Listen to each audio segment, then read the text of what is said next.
Așa, bună dimineața, dragii mei! 13 ianuarie, vineri, ziua mea norocoasă. Sunt cu Lăcri Mezei în Oradea, în studioul Ionuț Jarca, mulțumim frumos. Și avem un subiect foarte, foarte frumos, avem un proiect foarte frumos și o să vorbim despre menopauză.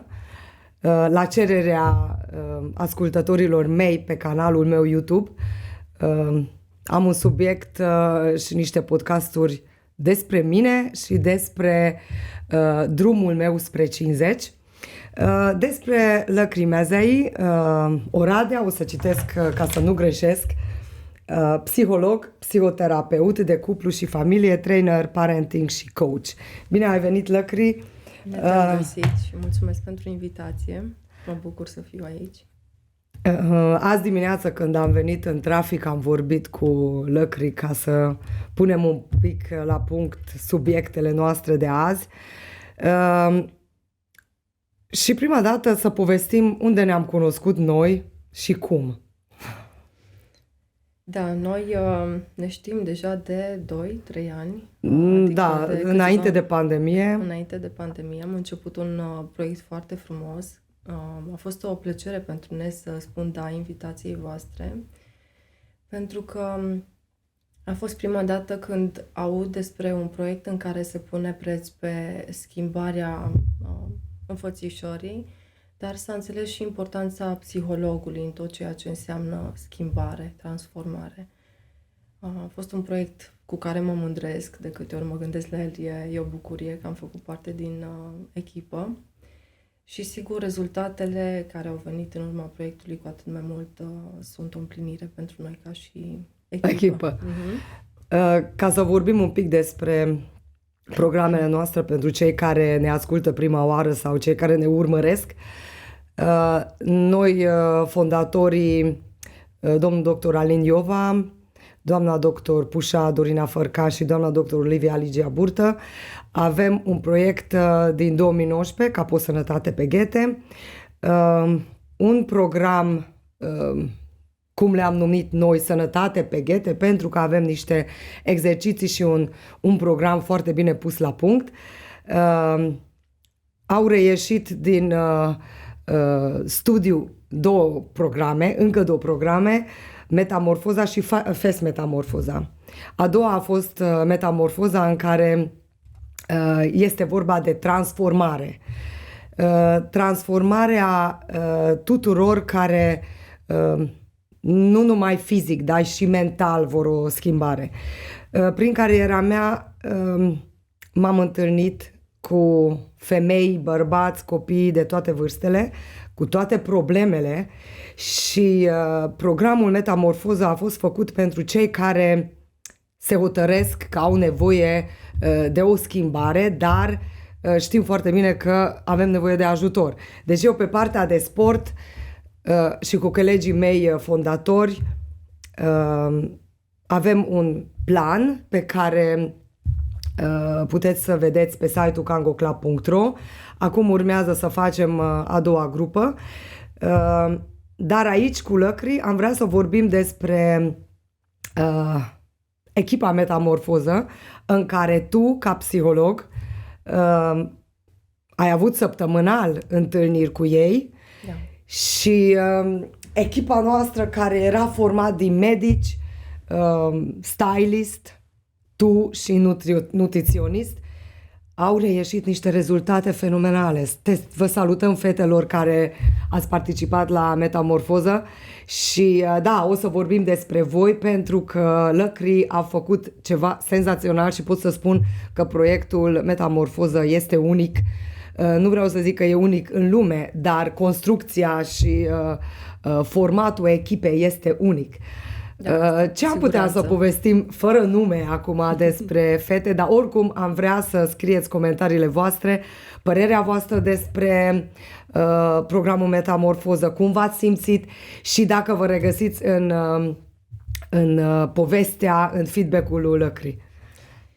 Ce ai făcut tu de fapt cu fetele? Cum ai schimbat tu de fapt viața lor, pentru că erai o parte foarte, foarte importantă în munca asta. Da, a fost pentru mine chiar o plăcere, pot să spun, și cu atât mai mult cu cât văd că și după câțiva ani unele dintre fete îmi scriu și continuăm să ținem aproape. Și pentru că spuneai de feedback, e foarte fain când mă gândesc la unul dintre răspunsurile pe care le-am primit. Spunea cineva, ai fost ca și un far în noapte. Far în noapte? Mhm. Ce frumos! Și asta pentru că, știi, de cele mai multe ori vorbim așa despre kilograme în plus și e foarte cunoscut conceptul ăsta de sport, nutriție, dar totul se oprește cam acolo. Deși de cele mai multe ori, kilogramele în plus oglindesc ceva din interiorul nostru. Ne arată despre posibil traume, despre niște stări pe care nu le gestionăm foarte bine, despre un stres, despre lucruri nerezolvate, poate, din viața noastră. De ce mâncăm? De ce mâncăm sau poate de ce corpul meu a hotărât și a învățat cumva să fie puternic. Și puternic înseamnă uneori prin kilograme în plus. Și, sigur, fiind vorba de un grup, aș spune, destul de mare, am avut multe participanți. Mai mult de 30 de participanți și imaginați-vă, era înainte de pandemie și am continuat în pandemie, adică noi am fost primii care programul a fost online și eu am predat, săreau cu mine acasă cu camera și tu făceai ședințe, terapie deci se poate. Programul nostru de metamorfoză care urmează să fie e și online, deci cei care sunteți din Oradea așteptăm înscrierile, dar dacă sunteți din alte orașe și țări, sunteți bineveniți. Da, ce ai făcut am cu avut ei? și participante din altă țară care doar online au putut să participe și sigur au avut rezultate foarte, foarte bune. Am făcut ședințe individuale de terapie cu fiecare participant în parte. Sigur, în acele ședințe am văzut deja firul poveștii și am văzut unde sunt provocările. Care e problema? Care este problema, poate problema din trecut, dar și problema din prezent, pentru că unele lucruri vin din trecut și sunt nerezolvate, dar se mai adaugă poate un eveniment actual, niște momente stresante, conflicte în familie, poate o situație de la locul de muncă. Toate acestea, sigur, au nevoie de a fi gestionate bine, pentru că altfel uneori refugiul este frigiderul. Dar de ce? De ce toată lumea fuge la frigider când are o problemă? De ce nu mergem la un psiholog? Pentru că, din păcate, încă, cel puțin în România, poate psihologul de cel mai multe ori este ultima opțiune. Încercăm singuri, epuizăm toate variantele sau căutăm refugii, căutăm niște soluții, cu toate astea nu sunt soluții. Și în cele din urmă, când am epuizat toate variantele, toate încercările și vedem că nu ne-a ieșit, ajungem în cele din urmă la un psiholog. Paul Olteanu spune într-un podcast cum mergem cu mașina la schimbat ulei, trebuie să mergem și la psiholog. Cum am putea să explicăm că aici vorbesc și despre mine, că imediat intrăm în subiectul al doilea subiect despre care vreau să vorbesc despre mine. De ce e psihologul în ultim? Adică de ce nu ne gândim mai repede? De ce în România încă lumea e așa de reticent? Cumva s-a pus semn egal, poate, între psiholog și probleme psihice, probleme foarte grave, probleme mentale, dar psihologul, dincolo de a rezolva, poate, situații complexe, poate fi privit și ar fi chiar foarte fain să fie privit ca și un ghid. Un ghid care te susține în anumite momente. Și aș spune că toată lumea are, la un moment dat, nevoie de psiholog. Chiar și noi, psihologi, adică eu ca și psihoterapeut am trecut prin sute de ore de dezvoltare personală, de, să spunem așa, o șlefuire foarte fină care să-mi permită mie ca și om să fiu om pentru omul din fața mea, să fiu cu adevărat o prezență care poate să vindece sau să rezolve, să gestioneze anumite situații.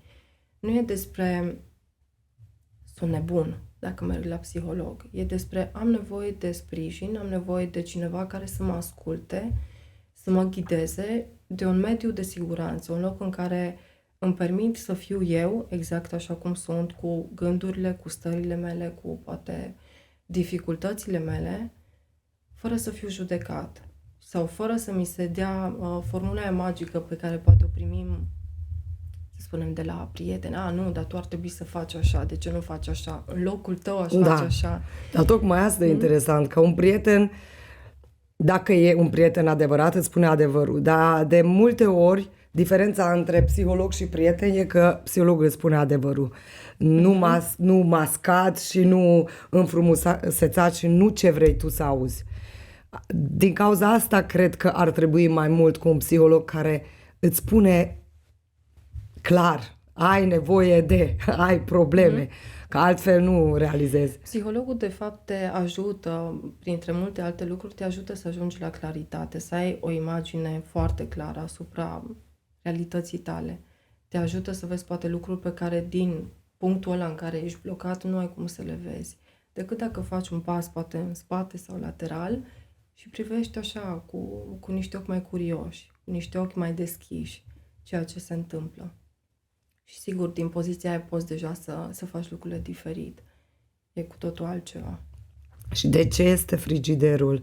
Ce am putea să dăm un sfat pentru cei care ne ascultă?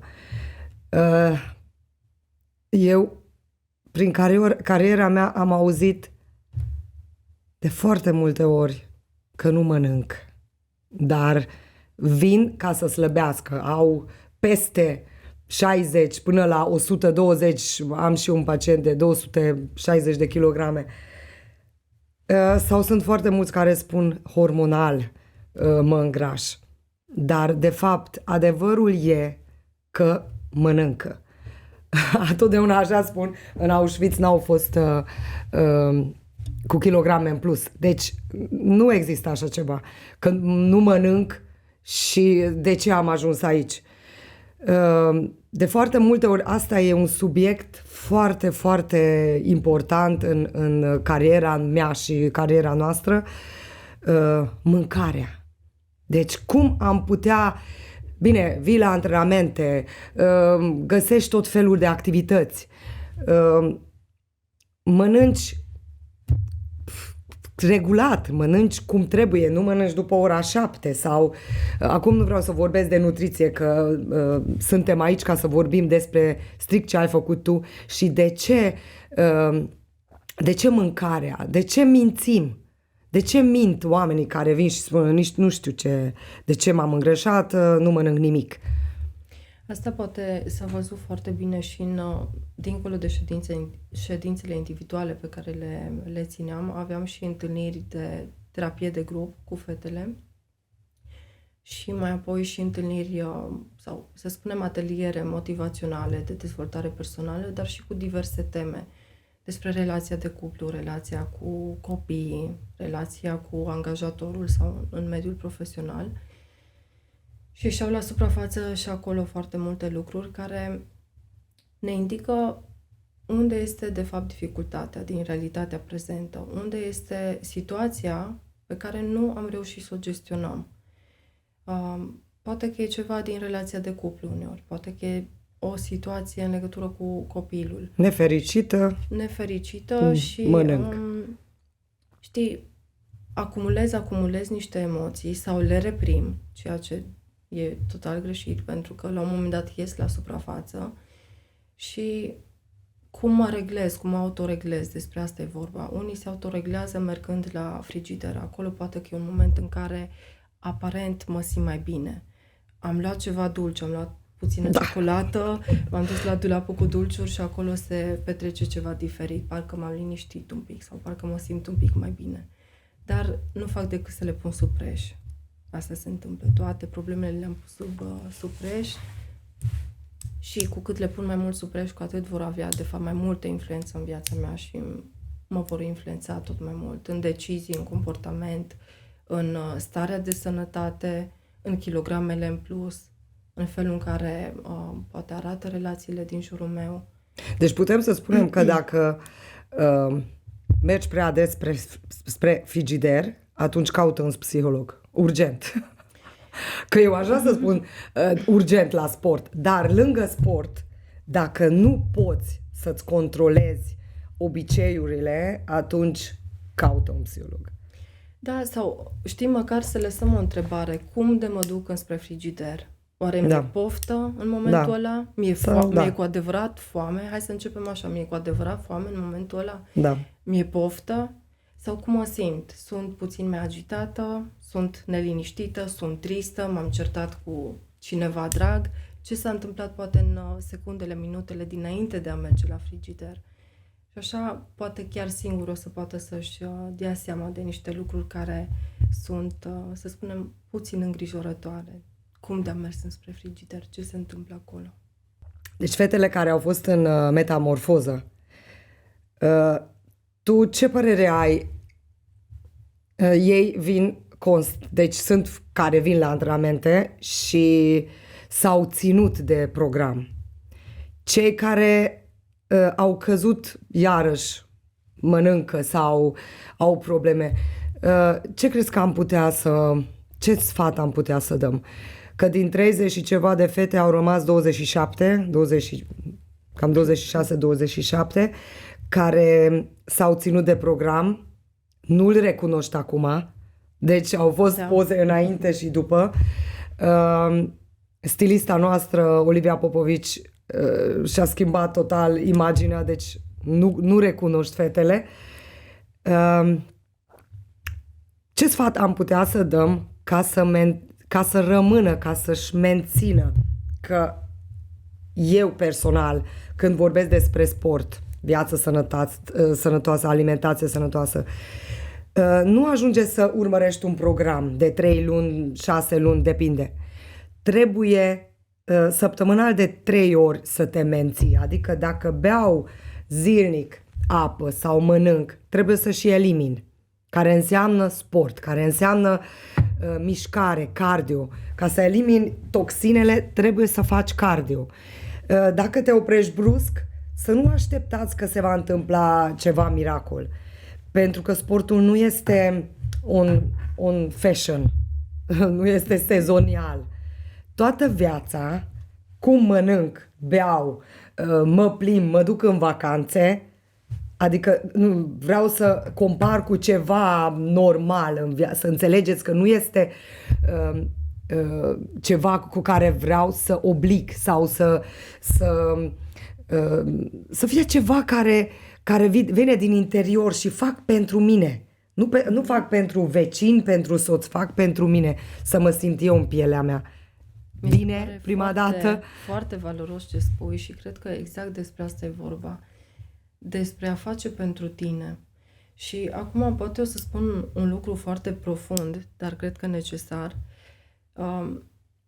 Cine e singura persoană cu care îți petreci de la începutul până la finalul vieții 24 din 24 de ore? Cu tine. Cu tine. Cu tine. Cu adevărat singura persoană care te însoțește de la început până la final. Părinții sunt o perioadă, parteneri, copii, prieteni, perioade din viață, stații, să spun. Da. Te însoțesc ca și niște călători. Dar singura persoană ești tu. Și atunci i-aș întreba pe cei care ne ascultă ce faci tu pentru tine, pentru persoana ta, pentru relația cu persoana ta. Pentru că spuneai despre ce mănânci, ce bei, sportul pe care îl faci sau nu îl faci. Hai să ne uităm un pic la noi ca și corp, minte, suflet. Ce am făcut astăzi pentru mine? Cât de mult mă prețuiesc? Cum mi-am arătat mie că sunt importantă? Pentru că ne uităm înspre parteneri, ne uităm înspre copii și sigur e foarte bine să facem asta. Dar cu cât ne uităm mai mult și înspre noi înșine, cu atât și calitatea relațiilor pe care le avem vor fi mai bune. Dar de ce spun femeile care nasc, gata, acum trăiesc numai pentru copii, numai pentru soț? Au fost foarte mulți care prin cariera mea au rămas pentru că au avut un contract. Un contract în care trebuie să semneze că vin la antrenamente și contractul a ajutat foarte mult. Deci, noi acum 3 ani am avut un proiect studiu Capo, în care am avut 100 de persoane cu diferite probleme de sănătate și au fost făcute analize medicale gratuite, să zic. Adică a fost un contract în care trebuia să vii 6 luni de zile. Foarte mulți au fost că au zis că m-a ajutat foarte mult contractul. De ce trebuie să te ajute un contract? Când eu îți vreau binele. Adică sunt foarte mulți care cred că trebuie să stai lângă ei și să ții de mână ca ei să se simtă bine. Nu pot să înțeleg. Mă întreabă și pe mine de multe ori, dar cum arăți așa? Ce ușor e pentru tine? Da, este ușor pentru mine, că este un stil de viață pe care deja eu nu observ. Adică nu este un efort pentru mine. Asta e programul meu. De 3-4 ori pe săptămână trebuie să fac sport ca să mă simt eu bine. Deci, oare de ce? Oare de ce trebuie să ții de mână și de ce trebuie să te conving eu pe tine că ce fac eu și noi ce am făcut în metamorfoză este bine pentru ei și după ce nu mai ținem de mână, începe iarăși să facă obiceiurile care a făcut înainte. Asta s-a văzut într-adevăr și în programul nostru, pentru că erau momente când unele dintre fete poate și-ar fi găsit niște scuze să renunțe sau devenea puțin dificil și sigur primul instinct care e să renunț. E prea mult, e dificil, fac un pas în spate sau mă opresc. De asta țineam și acele ateliere motivaționale în care le mai dădeam puțin elan, le mai dădeam puțină motivație să continue. Ideea asta de contract, într-adevăr, ajută poate pentru că ne dă ideea de angajament, ne dă ideea de m-am implicat, m-am băgat în lucrul ăsta, trebuie să rămân pentru că mi-am asumat cumva niște, să spunem, responsabilități acolo. Uneori e nevoie de cineva, într-adevăr, lângă noi, care, nu știu, să ne țină acolo de mânecă, să ne însoțească, să ne spună hai că poți, hai că mai ai puțin și o să ajungi în punctul în care îți dorești să fii. Vine uneori și din partea în care nu avem, poate, disciplina aceasta unui stil de viață, să spunem, mai echilibrat, care implică nutriție, sport, îngrijire de un anumit fel. Adică e vorba de obiceiuri, până la urmă, dacă nu îi dăm în spate. Dacă nu am un obicei din a practica sport și nu e ceva ce îmi vine să fac pentru că am învățat sau îmi vine natural, atunci poate că îmi va fi destul de ușor să renunț. Dar sigur asta nu s-a întâmplat cu echipa. Nu, dar acolo au fost niște cazuri așa de frumoase în care ți-au scris feedback-uri. Cum se numește site-ul tău? www.lăcrimioaramezei.ro. Puteți să le citiți acolo despre programul Metamorfoză, despre fetele care au scris feedback-ul lor despre tot ce ați făcut împreună. Sunt care așa de frumos vorbesc cum am schimbat viața lor, pentru că asta era vorba în metamorfoză, pentru a transforma fizic și mental viața lor. Eu îți mulțumesc foarte mult că ai făcut parte din echipă. Urmează o altă etapă, un alt program la care puteți să vă înscrieți în zilele următoare. Detalii pe site-ul kangoclub.ro. Pe Lăcri găsiți la unde ai cabinetul și cum poate lumea să te găsească în Oradea sau online. Poate e suficient să intre pe site pentru că vor găsi acolo detaliile și adresa unde mă pot găsi pe Libertății 12 în Oradea, dar cum spuneai, lucrez și online, sau pe pagina de Facebook Lăcrimioara Mezei, la fel acolo pot găsi și numărul de telefon și alte informații. Deci, cei care ne-ați ascultat și vă regăsiți în podcastul nostru, sunteți bineveniți în echipa noastră Metamorfoză. Eu îți mulțumesc foarte mult că ai fost aici și ești în echipă. Cu drag. Și avem un alt subiect despre menopauză pe care urmează într-un alt podcast pentru că este despre mine și despre transformarea perioadei care urmează acum după 50 de ani. Mulțumesc foarte mult, să aveți o zi frumoasă!